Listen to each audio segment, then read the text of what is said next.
So Marie, we get letters from all over the world. 13-year-old girl, 18-year-old, 25-year-old, and many of these letters are about people feeling depressed.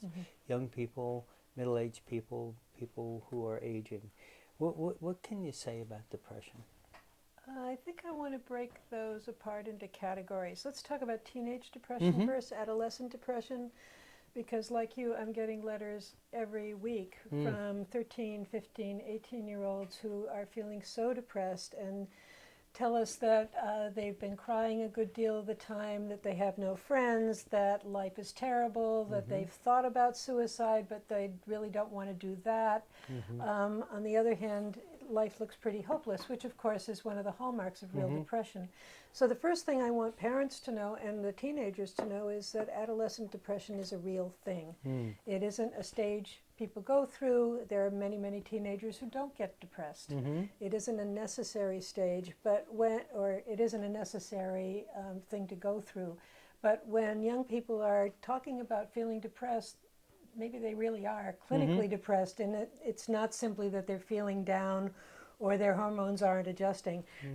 On the other hand, because adolescence is such a time of physiological change, one of the first things I would want people who are concerned about a teenager to do is to at least get a medical checkup. Right. Because the thyroid can be out of balance. For young women particularly, there can be hormonal shifts that are contributing to the feeling of depression. That being said, if someone is medically clear and they're feeling so depressed all the time, I do want teenagers to know, that some level of emotional chaos is very normal. Yes. For being an adolescent, that's part of what adolescence is about. Right. One of the things I think about in my part of the world, we have these things called lobsters. They're very delicious to eat, but they're a very large animal in the ocean that has a shell. And in order for the lobster to grow, it has to first shed its shell, sort of like snakes do. Right. Okay, but while it's out of its shell, it's terribly vulnerable.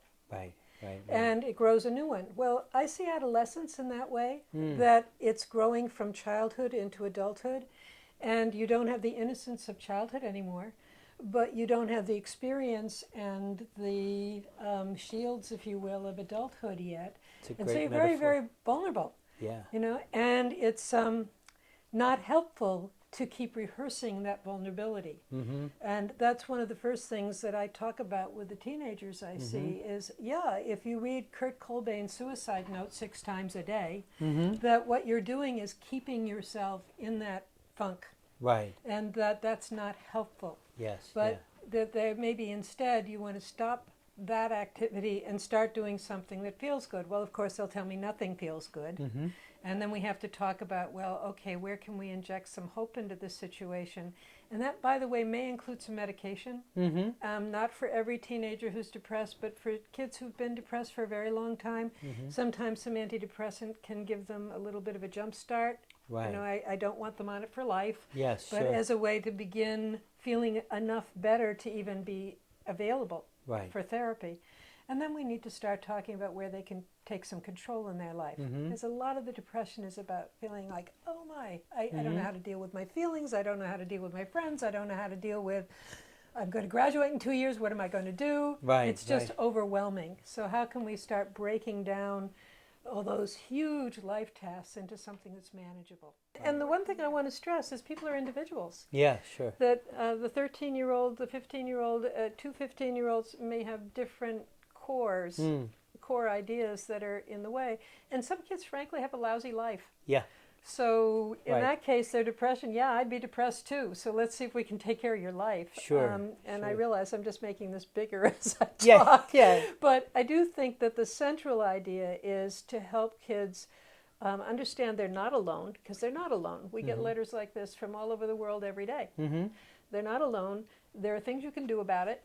There are some medical causes you want to clear out. And then if that's clear, then we want to start talking about how to make life more manageable. And that would be with it. Yeah, that does it. Okay. And that means bringing control into their life in some way. Yeah. That sounds great.